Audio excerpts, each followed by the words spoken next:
Welcome to the opening bell of the NFL Stock Exchange podcast. Trevor, Sikkema, and Connor Rogers here with you guys for a very special episode as we have a third guest here on the show. Jim Nagy, the executive director of the Senior Bowl, and it's that time of year, folks. It is time to talk about these all-star events. The Senior Bowl event is a A-plus top-tier event that we get to go to every single year for the draft season. I'm very excited about it. Jim, thank you so much for joining us, man. We really appreciate it. Yeah, good to be on, guys. Good to see you again. It's been a while. Yeah, I know. It's been too long, honestly. I'm very excited to get down to Mobile. You know, fingers crossed. I've been checking the weather over the last couple of days. It looks absolutely beautiful. So I'm really hoping that we get all of that for all 3 days of the practices. And then, of course, the game as well. That's when it's at its best. But, man, Jim, this draft class is loaded in so many ways. And I think there's a lot of different position groups that you could talk about of like, all right, this is the strength of the class. This is the strength of the class. You and your staff have been doing homework on this class for a long, long time. So when it came to sending out those first invitations and really building out what was this Senior Bowl roster, my first question to you is, was there a position group that was the toughest to narrow down? Like you just had so many names on the list where you go, we'd love to have all of these guys, but obviously there's only so many spots that you have on the roster. What was that toughest position to narrow down to the invites that you have this year? God, you started with an easy one, Trevor. It was defensive line. It's a really good group. We're excited about the guys we got coming down here. And it's because we got a lot of buy-in from the junior class. We had the 10 first-round picks last year. All those guys were seniors. And, we got a number of juniors that I think are going to be first-rounders this year. So, I think our cut line on the D-line, our lowest-graded player that we brought was in the 4th round. Wow. And that's pretty high on the board. Some positions you get down there in the 6th round. And some years when it was just all senior running backs, you're picking guys in the 7th round. So, no, that was good. The D-line class is by far the toughest cuts. Jim, I feel like you have a good handle, for better or for worse, on these Twitter streets with the draft right now. And we're in the world where there's no sleepers anymore. It feels like everybody is aware of basically every prospect in the world right now. But in terms of buzz, who's a player on each side of the ball that it surprises you how little conversation you see around them so far now that we're already at January? Oh, that's a good one. Let me get some water here. I've been doing a few of these today. I figure you're doing a lot of it. I'm honestly surprised that we've got you just for this show because your phone's probably running off the hook to make sure this event runs the way that it needs to next week. So you can take all the water you want. And really, guys, what set us back was we had a blizzard down here all the time. We had 7 inches of snow, which is it broke the record from 1895. Oh my God. And it absolutely crippled Mobile. I mean, it was apocalyptic the other night. My wife and I went for a walk on streets that are usually heavily trafficked. We were walking right down the middle of the street. I mean, nothing was open, no cars on the street.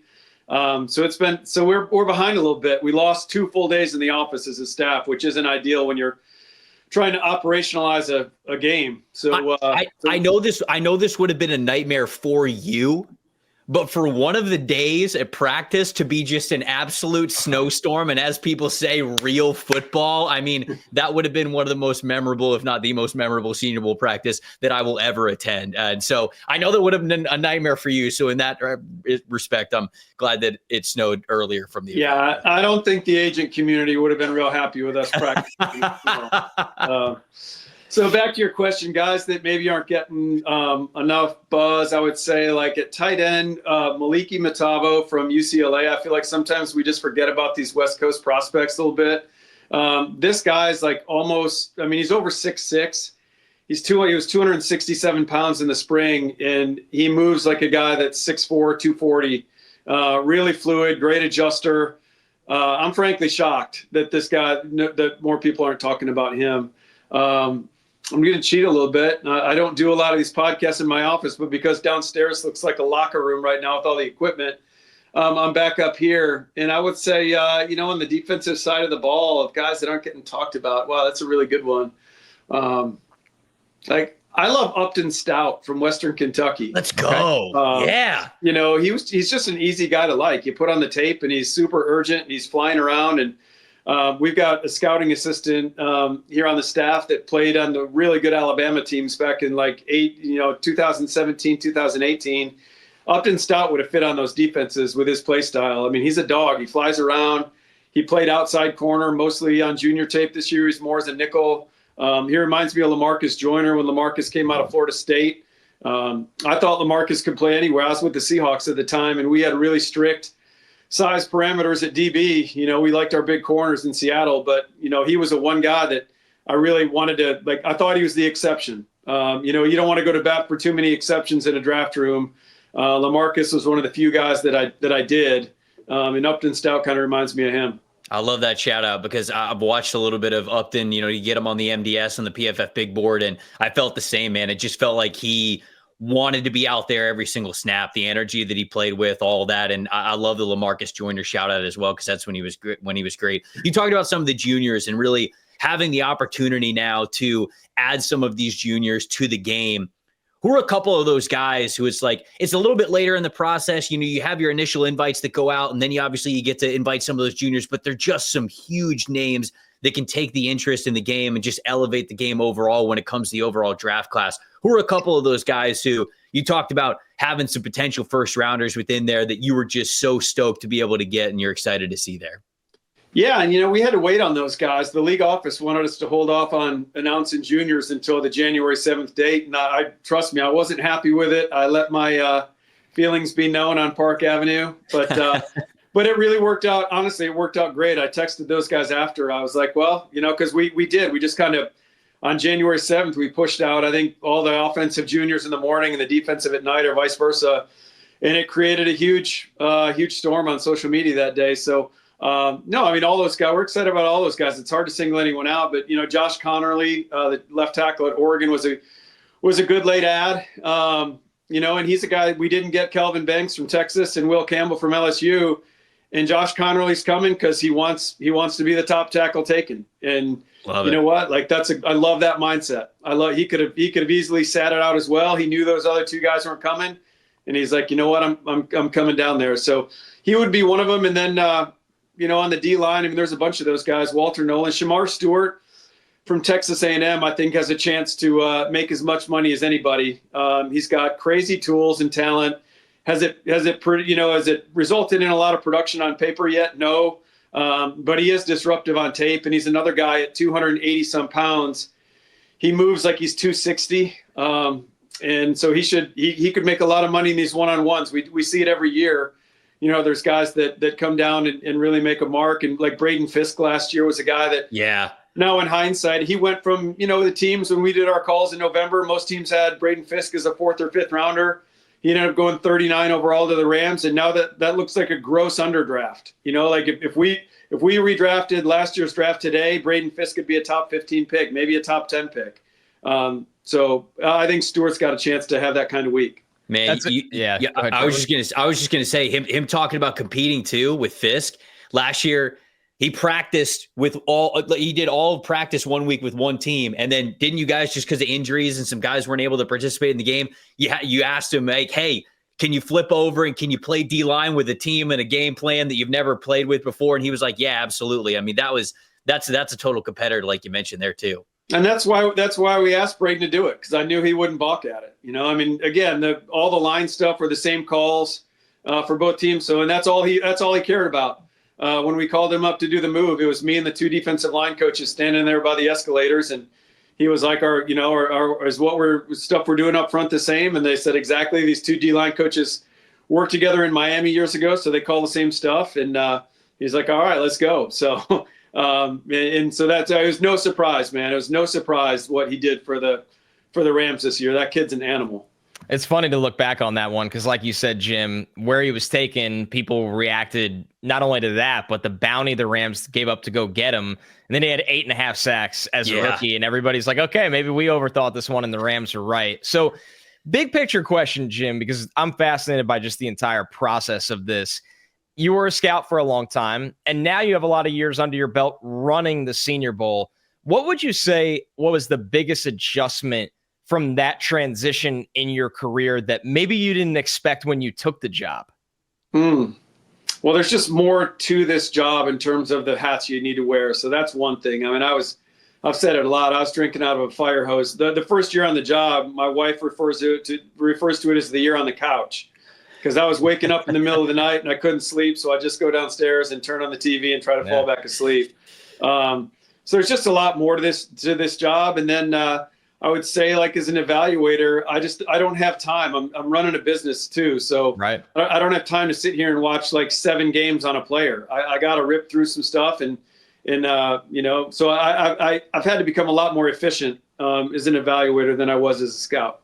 And I think probably it probably speaks to you building out a staff too, because every year, I mean, you guys have so much on everybody. I mean, obviously we talked about Upton Stout as one of them a couple of minutes ago, but just like through all of it, being able to build out that full scouting staff has been really cool to see the fruits of that labor for sure. And you've talked about, some of these players that are kind of like favorites one way or another. One thing I always love about the Senior Bowl in particular is it's about that time of the year when we start to really learn player stories, right? Where, okay, we can watch them on tape. We've seen them in college football, draft analysts, we get some more all 22 and we get the PFF statistics and all that kinds of stuff. But who are maybe 1 or 2 players who you've got on this, and I'm sure that there are plenty, not that you're like singling out or playing favorites or anything, but somebody who their background makes you want to bet on it. Whether it's a guy who was a walk-on or a college football journeyman or just, like the upbringing, whatever, they've been through it. They've earned this opportunity. And so just 1 or 2 guys that might pop into your head of like, man, this guy's been through a lot. That you could bet on this player because any situation and how he's had to climb up the ladder to get to this point in Mobile, that makes you feel good about betting on him going to the NFL. Sure. I would start with Jack Besh at TCU. And just what he's had to go through recently with losing his brother, in the tragedy on Bourbon Street, and Jack and I have been in close contact ever since that.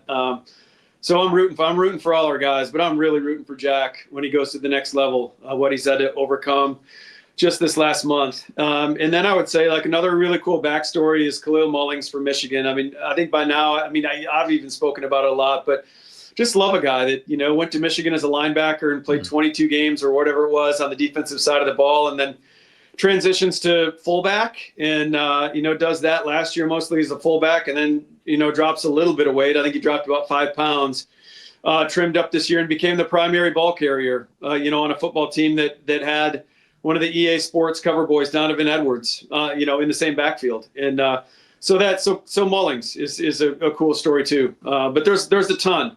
One of the cool things we've done this year to really help the teams out and these players out. But one thing we try to change it up every year, right? We sit back, okay, what can we do better? What worked? What didn't work? And one of the things we did this year, we've interviewed almost our entire roster so far before they get to Mobile, and they're taped with our scouting staff does it. It's 15 to 20 minutes. They're icebreaker type questions. That the teams only get the guys for 15 minutes here anyway, and then they can pick some other players they get more time with, but every player gets 15 minutes with a club, one-on-one. But to give them more, you sit down with a player, it's the typical, well, hey Connor, hey Trevor, where are you from? Talk to me about your family. Like we've got that on tape for them now. So the teams have been sent all those videos. There's a link they can access and watch those videos. So now when they come down to Mobile, they can get down to brass tacks. And what's been cool for me, I've watched them all myself. So now when the guys, I try to learn their faces before they come to Mobile. So when they get off the bus, I'm not like trying to figure out who they are. And this has been a great project for me personally, because now I know some of these kids' backstories. And then, like going back to last year with Ray Davis from, who's had an awesome run here through the playoffs for Buffalo, great rookie season. Yeah. Former Kentucky running back, living in his car for a couple of years, being homeless. So there's been some really cool stuff, and more will come out through the draft process. We're gonna post some of these videos online, but some really good stuff. Jim, it feels like we're now in a world where wide receiver classes are just stacked year after year. But something that I particularly really like about this class is a lot of the top guys are bigger targets. There's physical wide receivers. A lot of these guys can block. They can play above the rim. What about this group that you have on this roster from Jaden Higgins from Iowa State, Pat Bryant from Illinois, who I got to talk to a Big Ten media last year, and I just thought he had a tremendous year for them. You look at Elikayo Manor. Do you see it the same way, that this just feels like a more physically imposing, you brought up Jack Besh already, a physically imposing wide receiver group? Yeah, it's a big group, and it's a senior heavy group. There's not a lot of juniors came out. There's only about 4 or 5 junior wide receivers. So, I like this group. Brew McCoy's another guy from Tennessee, big physical player. It's, I don't know if this group is quite on par with maybe the last couple years. It seems like the last 3 or 4 years have been just stellar wide receiver classes. And this is a good group. Don't get me wrong. There's a lot of really good players. And I think, like you bring up Pat Bryant, I mean, there's some guys that I think are going to build a lot of traction through the spring. But yeah, it's a nice big physical group. I mean, I got to stick along those lines for my next question. Everybody loves the one-on-ones, right? Especially as social media is blown up. Everybody loves to see those practice clips. So I'm curious, of the wide receiver or DB room, I'll give you the flexibility to go either side of the ball if you want.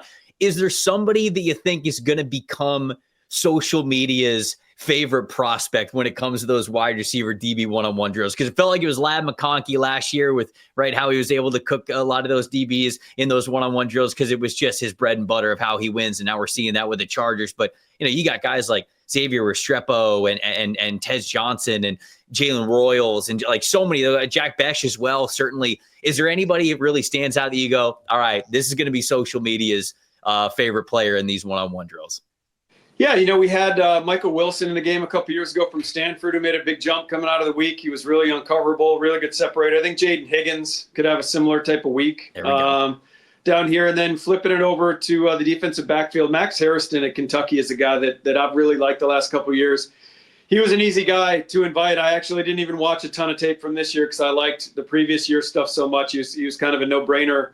Going back to when we started watching Drew Phillips last year. Yeah. Drew had a great rookie year for the Giants. Oh, yeah. I was just talking to Brian Daboll yesterday about Drew and the season he had for those guys and how fired up they are about his future. And there's something about that Kentucky team. We've had a Kentucky guy in the game all my 7 years here at the Senior Bowl. I got a ton of respect for Coach Stoops and what they do up there and the staff and just the way the style of DBs they look for him. And they're always aggressive. They're tough. So I think Harrison could have a great week.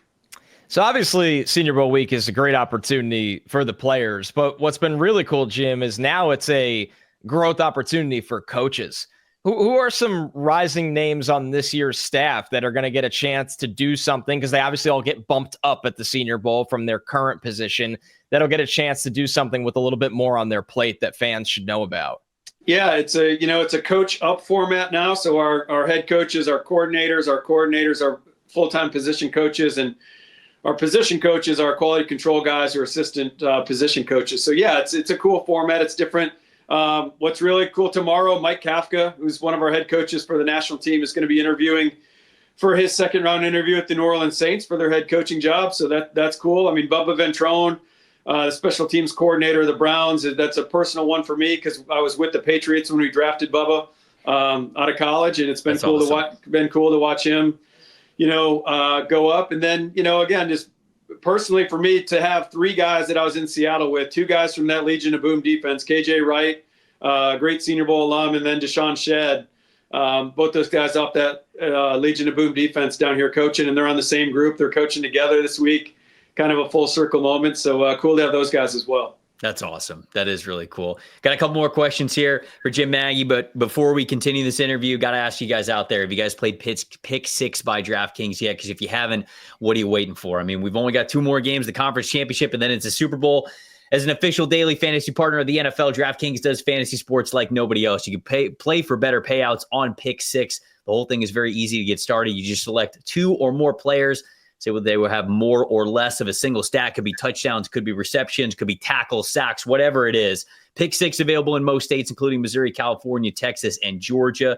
For those first-time Pick 6 users, well, if you play just $5 on any Pick 6 set, you get 50 in Pick 6 credits right there for you. You can pick up any matchup for the AFC and NFC championship game. You could also do the same for the Super Bowl. You win more cash on Pick 6. Download the DraftKings Pick 6 app now. Use that promo code PFF. If you use that promo code PFF, you play $5 on your first set, you get 50 right there in Pick 6 credits. Only on DraftKings Pick 6. The crown is yours. If you got a gambling problem, call 1-800-GAMBLER. Help is available for problems with gambling. Call 888-789-7777 or visit ccpg.org in Connecticut. Must be 18 plus, age and eligibility restrictions do vary by jurisdiction. Pick Six is not available everywhere, including New York and Ontario. Void where prohibited, one per new customer. Bonus is awarded as non-withdrawable Pick Six credits that expire within 30 days. Limited time offer. See terms at picksix.draftkings.com/promos. Jim, one of the things that I love about the Senior Bowl and the All-Star circuit in general is the versatility for some of these prospects, right? I'm looking at the Senior Bowl list, and for example, it doesn't feel like the strongest interior offensive line group this year in general, just in the whole draft class. But you got a ton of guys who played tackle at the college level coming to Mobile, and it feels like those guys can be, all right, well, maybe they played tackle in college. We're going to kick them into the inside. We're going to see what they're like at guard. We're going to see what they're like at center. I remember watching Dominic Pooney last year play a bunch of different spots along the interior and at the tackle spots last year during practices. Cody Mock is somebody that's been in this game before where you guys have moved him all around, tackle, guard, center, and we've seen that he's settled in very nicely at guard for the Buccaneers. Who's a couple of players along the offensive line specifically who you think are going to have a really good opportunity to showcase that versatility, maybe play tackle in college, but you feel like the NFL, they're more of an interior guy? Because it feels like there's a lot of guys on that tackle list, but a lot of them could end up being starters maybe along the interior. Yeah, that's a great point. Yeah, that's a great point. Like I brought up Connerly from Oregon earlier. He's really one of the only left tackles. Most of these guys played on the right side, but usually, those guys are right tackles for a reason. This group, whether it's, Armand Membu from Missouri or Marcus Bowe from Purdue or, Big Jonah at Arizona, like those guys could all play on the left side. Those guys are left tackle athletes. It's similar like last year, Tyler Guyton from Oklahoma came down here. He was a right tackle at Oklahoma. We played him on the left side a little bit just to let teams see it. And he started the entire season for the Dallas Cowboys at left tackle. And so, yeah, we're going to do that. All those names you brought up, like Marcus Bowe, I was talking to his agent the other day. He might snap down here. I mean, there's some teams that we like that a lot. Yeah. So he could. Cody Mauch played all 5 spots. You might see Gray Zabel from North Dakota State, fellow Bison. He might play all 5 spots. He's ready to snap. Big Jonah's going to kick inside and play guard and absolutely maul people. Yeah.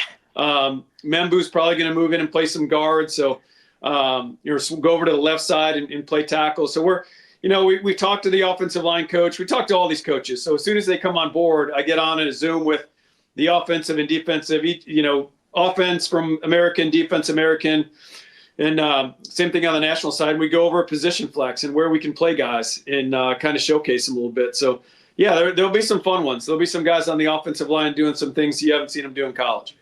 It feels like this is the rare year that quarterback rankings are just going to be all over the place, opinions-wise, Jim. And I've been going to the Senior Bowl long enough. Like, I remember Baker Mayfield and Josh Allen out there. And then you go to last year. You had Penix and Bo Nix, Jordan Love and Justin Herbert once upon a time. It feels like this year's group is just so wide open. Is this going to be the most competitive environment you've had at the quarterback position since you've been doing this? Because, I mean, this is the type of week that the outlook for one of these guys can be totally different after 6 days compared to how they went in. Yeah, I like this group from top to bottom as much as any group we've had. It is a competitive group. I think there's a variance on a few of these guys when you talk to people in the league. Like there's a variance on Jalen Milroe. Oh, yeah. I've been asked a lot by people down here in the state of Alabama when I've done some local media stuff. I will say this. And I've said it on a couple other national things. Like he's higher right now for teams than Jalen Hurts was when Hurts was part of that crew with Justin Herbert and Jordan Love. Yeah. Now in hindsight, that was a ridiculous quarterback class, but but he was like a 4th or 5th round pick. Jalen Hurts was for most teams and right now there's I think Milroe's probably like late 1 to late day 2. But he is higher. He's got an opportunity to really kind of take this process and run with it. I'm excited for him. I'm excited for Jackson Dart. I think Jackson Dart's a guy the league is really excited to see here. I'm a fan of Dylan Gabriel, man. The more I go back and watch Dylan Gabriel, like this guy's played a ton of football. He's, I heard some NFL. I heard a GM doing a press conference the other day talking about how this position's a neck up position. Nobody plays it from the neck up in this class better than Dylan Gabriel. So, I think we all made mistakes on Brock Purdy and, he was Mr. Irrelevant for a reason. So you go back and you try to figure out, like, what did I discount with this guy? And again, it's experience and the intelligence part of it. So, even the guys like Seth Hennigan, like Seth Hennigan from Memphis is a guy I'm seeing nothing about online. Right. And all he's done is win 11 games, 4-year starter, coach his kid. His dad's a great high school coach in the state of Texas. So he really has a lot of parallels to Bo Nix. I'm not saying they're the same player, but like the wiring of the guy and like growing up around football and being serious. And man, you win 11 games at Memphis, you're playing your butt off, man. Like good quarterbacks should elevate programs, in my opinion. They should win games that people don't think they should win.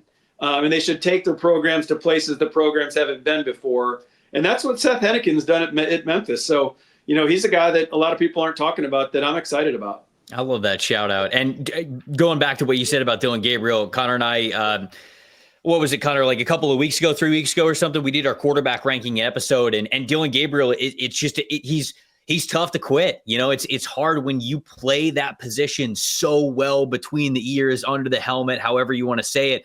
He just plays a clean brand of football and he understands how to win at the position. So I agree. I feel like he's going to stand out a little bit in his play more than people are giving him credit for. I do want to stick at quarterback because there was a recent announcement here about Taylor Elgsermud. And I hope I said that right, but Laurel, guy from Canada, won the Canadian Heisman, over 4,000 passing yards, 40 touchdowns. I just sort of looked up stuff because I'd never heard of this guy before, but it feels a lot like when Tyson Bagent was at the event, right? And Tyson Bagent was sort of this, nobody really knew about him quarterback, and now he's an NFLer. And actually, so I talk to me about him because I don't think a lot of people out there know a lot about him.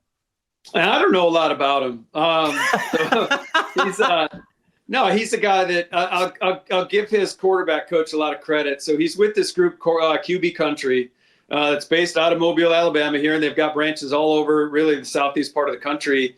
And he went down and worked with the guys in Birmingham. And they've got a coach there named Ben Neal, who played quarterback at Samford back in the day. And Ben's been hitting me up about this kid for at least since October. And he's like, Jim, I know you're the Senior Bowl. I know this is probably a stretch, but if you have a spot opened up, he can throw it through a brick wall. I don't know if you've seen this guy's headshot, fellas. Like, he looks like Ivan Drago from Rocky IV. I mean, I'm in. He's like 6'4", 6'5", 230 pounds. He really does. Steel chin, Jim. Yeah, got a great chin. Yeah. Great chin. But I had some friends around the league that saw him at the CGS and the Tropical Bowl, and they're like, man, we'd love to see this guy down there. So we had a quarterback spot open, and let's do it. He's got a cool backstory too. Like, he's been in training camps with the Hamilton Tiger Cats and the Toronto Argonauts, and again, like another full circle moment for me. We announced that last night, and I get a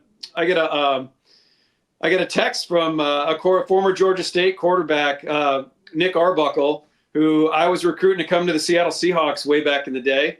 And Nick ended up playing up in Canada for a long time. And he's up there coaching now. And he was like, dude, you just ripped my quarterback from me. What are you doing? So he's fired up for the kid. He was just getting ready to start working with him.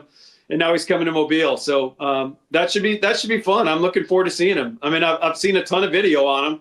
Yeah. But he's like the only guy we have that I've never met. He's never been at the Manning camp. I don't know this kid at all. Had a really cool phone call with him last night, though. He is fired up to get down here. I love it. I absolutely love it. The last question that I have for you, Jim, sort of kind of goes along the lines of, we were talking about a little bit there where people have been hitting you up for a long time, but sometimes you guys go so deep on this class and every class that I feel there are always players that maybe you'll watch during the summer that you go, okay, well, if this guy ends up, declaring, and it feels as though over the last couple of years, guys have been getting eligibility out of nowhere, whether it's been an injury or just transferring or whatever. Is there a player, maybe two players or whatever, that you have on this roster currently that you've been scouting a long time, that you have, whether it's been this past summer scouting or the one before or whatever it was, where a guy's been on your radar for a couple of years now, maybe the longest, whatever it is, that you finally get to see in Mobile this year? Is there one or two guys that stand out in that regard? Well, certainly Dylan Gabriel, guys. I mean, guy was at UCF, it feels like, with Scott Frost. Yeah. So, I don't know if he was or not, but I mean, you go back to UCF and then the Oklahoma stuff and now Oregon. So, I mean, just it feels like we've been watching Dylan a long time. And again, I think all that experience is going to help him. We're seeing what it's doing with Bo Nix. So I think that's going to help him when he gets to the next level. And then, again, just to cheat and kind of peek over at the board a little bit. I don't know. I mean, certainly Dylan Gabriel stands out. And then, and then on the defensive side of the ball, Malachi Moore from Alabama. Sure. A fifth-year player. We invited him last year. He accepted the invite. They got him to go back to school. And he's one of the few guys that stepped foot in Tuscaloosa and stepped on the field right away and was a factor. That doesn't happen very often. So, I mean, we've seen 5 full years of Malachi Moore, which is crazy. So I can't remember the last Alabama defense that didn't have Malachi Moore on it. Maybe it's back when, like, I don't know, Tim Smith and those guys are not Tim Smith, but who's the pass rusher? Tim Williams. Well, Tim Williams. Tim Williams. Back on those Tim Williams, Duron Payne defenses. I don't know, but both those two guys, I feel like we've been watching forever.